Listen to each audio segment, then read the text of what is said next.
ഈ ചെടികളും കൃഷിയും ഒക്കെ ചെയ്യാൻ ഇഷ്ടപ്പെടുന്നവർക്ക് അതെന്നും ഒരു ഹരമായിരിക്കും അല്ലേ.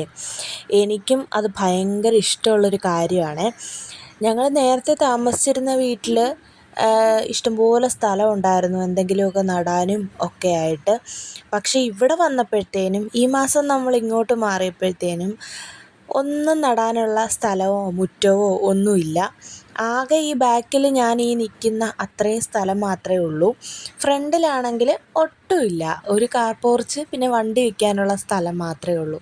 അപ്പം ഞാൻ വീട്ടിൽ നേരത്തെ ഞാൻ എടുത്ത് വെച്ചിരുന്ന ചെറിയ ചെടിച്ചട്ടികളിൽ ഞാൻ എടുത്തുകൊണ്ടിരിക്കുന്ന ചെടിച്ചട്ടികളിലിരുന്ന ചെടി മാത്രമേ ഇങ്ങോട്ട് കൊണ്ടുവന്നിട്ടുള്ളായിരുന്നു. അപ്പോൾ അതിൽ ഒന്ന് രണ്ട് ചെടികൾ കാണാനൊരു ഭംഗിയില്ലാതെ വല്ലാണ്ട് കോലം കെട്ട് നിൽക്കുന്നു. ഞാൻ വിചാരിച്ചു നമുക്ക് പ്രയോജനപ്പെടുന്ന എന്തെങ്കിലും കാര്യങ്ങൾ ചെയ്യാമെന്ന്. സ്ഥലം ഉണ്ടായിരുന്നെങ്കിൽ നമുക്ക് രണ്ടും ചെയ്യാമായിരുന്നു. പച്ചക്കറി കൃഷിയും ചെയ്യാമായിരുന്നു, ചെടി വളർത്തലും നമുക്ക് ഈസി ആയിട്ട് കൈകാര്യം ചെയ്യാമായിരുന്നു. പക്ഷേ ഇപ്പോൾ സ്ഥലവും ഇല്ല, അതിനുള്ള സാവകാശം ഇല്ല, അങ്ങനെയൊക്കെയാണ് കാര്യങ്ങൾ.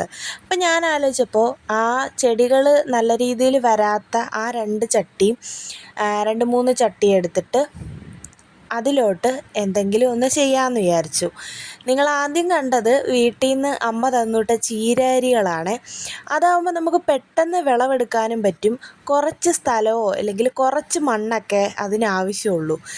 തക്കാളി അങ്ങനത്തെ സാധനങ്ങളൊക്കെ നടാനായിട്ട് ഇഷ്ടം പോലെ മണ്ണും വേണം, അതിനുള്ള സ്ഥലവും വേണം നമുക്ക്.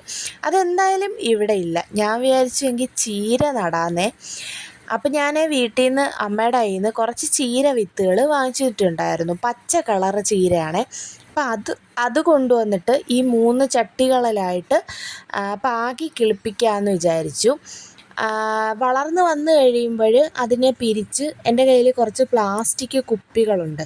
അപ്പോൾ അതിലായി കുറച്ച് മണ്ണ് ആക്കിയിട്ട് വെക്കാമെന്നാണ് വിചാരിക്കുന്നത്. മണ്ണ് എവിടെന്നെങ്കിലുമൊക്കെ എടുത്തുകൊണ്ട് വരാമല്ലോ നമുക്ക്. കുറച്ച് മണ്ണ് എടുത്താൽ മതിയല്ലോ. പിന്നെ മെയിനായിട്ടുള്ള കാര്യം എന്ന് പറയുന്നത് ഇവിടെ മണ്ണ് വീഴാൻ പാടില്ല. മണ്ണ് വീണ് കഴിഞ്ഞാൽ വെള്ളം പോകുന്ന ആ ഒരൊറ്റ കുഴി മാത്രമേ ഉള്ളൂ, ഒരു പൈപ്പ് കുഴി. അതിനകത്തോട്ട് മണ്ണ് വീണ് കഴിഞ്ഞാൽ ആ കുഴി അടഞ്ഞു പോയിട്ട് അവിടെ വെള്ളം താഴോട്ട് പോവാതെ ബ്ലോക്കായി പോവും. അത് പിന്നെ 8ൻ്റെ പണിയായിട്ട് മാറും. അപ്പോൾ അതും കൂടി ശ്രദ്ധിച്ച് വേണം ഈ കാര്യങ്ങളൊക്കെ ചെയ്യാൻ. അപ്പം ഞാൻ എൻ്റെ കയ്യിലിരിക്കുന്നത് ഈ നിധി കാക്കുന്ന ഭൂതം എന്നൊക്കെ കേട്ടിട്ടില്ലേ, അതേപോലെ ഞാൻ കാത്തു സൂക്ഷിച്ച് കൊണ്ട് നടന്ന എൻ്റെ ചാണകപ്പൊടിയാണ് കേട്ടോ.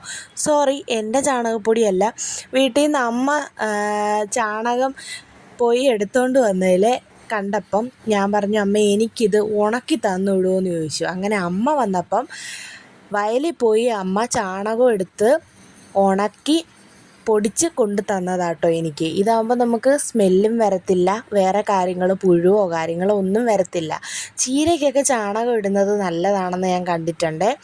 അപ്പം ഞാൻ വിചാരിച്ചു ആ ചാണകപ്പൊടിയും കൂടെ ചേർത്ത് കുറച്ച് വെള്ളവും കൂടി ഒഴിച്ച് വെക്കാമെന്ന് വിചാരിച്ചു. ഇനി കിളിച്ച് വരുമ്പോൾ ബാക്കി വിശേഷങ്ങളൊക്കെ ഇതിൻ്റെ കാര്യങ്ങൾ പറയാം കേട്ടോ. കിളിച്ച് വന്നാൽ വന്നു. കാരണം ഞാനാണ് നടുന്നത്. ഞാൻ നട്ടിട്ടുള്ള എല്ലാ കാര്യങ്ങളൊന്നും സക്സസ് ആയ ചരിത്രമൊന്നും ഇല്ല കേട്ടോ. അതിനെ എടുത്ത് ഒതുക്കിതാ മൂലയ്ക്കോട്ട് വെച്ചിട്ടുണ്ട്. ഇവിടെ കുറേ അറേഞ്ച്മെൻറ്റ്സ് ഒക്കെ ഇനി ചെയ്യാനുണ്ട് കേട്ടോ. കണ്ടാലൊരു വൃത്തികേടായിട്ട് തോന്നാൻ പാടില്ല, എന്നാൽ ഈ സാധനങ്ങളൊക്കെ അവിടെ വേണം എന്നുള്ളൊരു രീതിയാണ് എനിക്കുള്ളത്. ബാക്കി വിശേഷങ്ങളൊക്കെ അടുത്ത വീഡിയോയിൽ പറയാം.